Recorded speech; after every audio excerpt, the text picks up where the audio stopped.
ചേർത്തലയിൽ യുവതിയെ പെട്രോൾ ഒഴിച്ച് തീ കൊളുത്തിയ ഭർത്താവും മരിച്ചു. കടക്കരപ്പള്ളി സ്വദേശി ശ്യാം ജി ചന്ദ്രനാണ് മരിച്ചത്. ശ്യാം തീ കൊളുത്തിയ ഭാര്യ ആരതി ഇന്നലെ മരിച്ചിരുന്നു. ഗുരുതരമായി പൊള്ളലേറ്റ് ശ്യാം ആലപ്പുഴ മെഡിക്കൽ കോളേജിൽ ചികിത്സയിലായിരുന്നു. പട്ടണക്കാട് കടക്കരപ്പള്ളി സ്വദേശിനി ആരതിയെ റോഡിൽ തടഞ്ഞു നിർത്തിയാണ് പെട്രോൾ ഒഴിച്ച് തീ കൊളുത്തിയത്.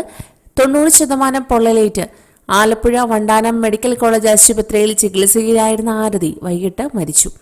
പൊള്ളലേറ്റ ശ്യാം മെഡിക്കൽ കോളേജ് ആശുപത്രിയിൽ ചികിത്സയിലായിരുന്നു. ചേർത്തലയിലെ സ്വകാര്യ സ്ഥാപനത്തിൽ ജോലിക്കായി വരുന്നതിനിടെ രാവിലെ 9:30 ആരതിയുടെ സ്കൂട്ടർ തടഞ്ഞു നിർത്തി ശ്യാം ദേഹത്തേക്ക് പെട്രോൾ ഒഴിച്ച് തീ കൊളുത്തിയത്. ആരതി സ്ഥിരമായി വരുന്ന ചേർത്തല താലൂക്ക് ആശുപത്രിക്ക് സമീപം തിരക്കൊഴിഞ്ഞ റോഡിൽ പെട്രോൾ നിറഞ്ഞ കന്നാസുമായി കാത്തുനിന്ന ശ്യാം ആക്രമിച്ചത്. യുവതിയുടെ ശരീരത്തിൽ തീ പടർന്നതിനൊപ്പം ഇയാൾക്കും പൊള്ളലേറ്റു. ഈ പൊള്ളലേറ്റ ആരതി സമീപത്തെ വീട്ടിലേക്ക് ഓടിക്കയറി. ഈ വീട്ടുകാരാണ് തീ അണച്ച് ഇവരെ ആശുപത്രിയിൽ എത്തിച്ചത്.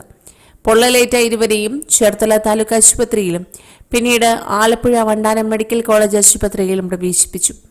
90% പൊള്ളലേറ്റ ആരതി വൈകിട്ട് 4 മണിയോടെ മരിച്ചു. പ്രണയിച്ച് വിവാഹം കഴിച്ചവരാണ് ഇരുവരും. 9ഉം 3ഉം വയസ്സുള്ള 2 കുട്ടികളുണ്ട് ഇവർക്ക്. കുട്ടികൾ ആരതിക്കൊപ്പമായിരുന്നു. ദീർഘനാളുകളായി കുടുംബ പ്രശ്നങ്ങളെ തുടർന്ന് ഇരുവരും അകന്നു കഴിയുകയായിരുന്നു. മെഡിക്കൽ റെപ്പായി ജോലി ചെയ്യുകയായിരുന്നു ശ്യാംജിത്ത്.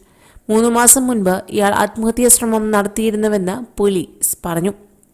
അനാഥരായിരിക്കുകയാണ് 2 പിഞ്ചുമക്കൾ. അമ്മ വൈകിട്ട് വരുന്നതും കാത്തിരുന്ന പിഞ്ചുമക്കളുടെ അരികിലേക്ക് എത്തിയത് കത്തിക്കരിഞ്ഞ അവരുടെ അമ്മയുടെ ശരീരമാണ്. അതിനു പിന്നാലെ അവരുടെ അച്ഛനും ഈ ലോകത്തോട് വിട പറഞ്ഞു. അമ്മയെ കൊന്ന് അച്ഛനും ഈ ലോകത്തോട് വിട പറഞ്ഞപ്പോൾ അമ്മയെ കൊന്ന് അച്ഛനും പോയപ്പോൾ അനാഥരായിരിക്കുകയാണ് ഈ പിഞ്ചോമനകൾ. കൂടുതൽ വാർത്തകൾക്കായി ഈ ചാനൽ സബ്സ്ക്രൈബ് ചെയ്യുക.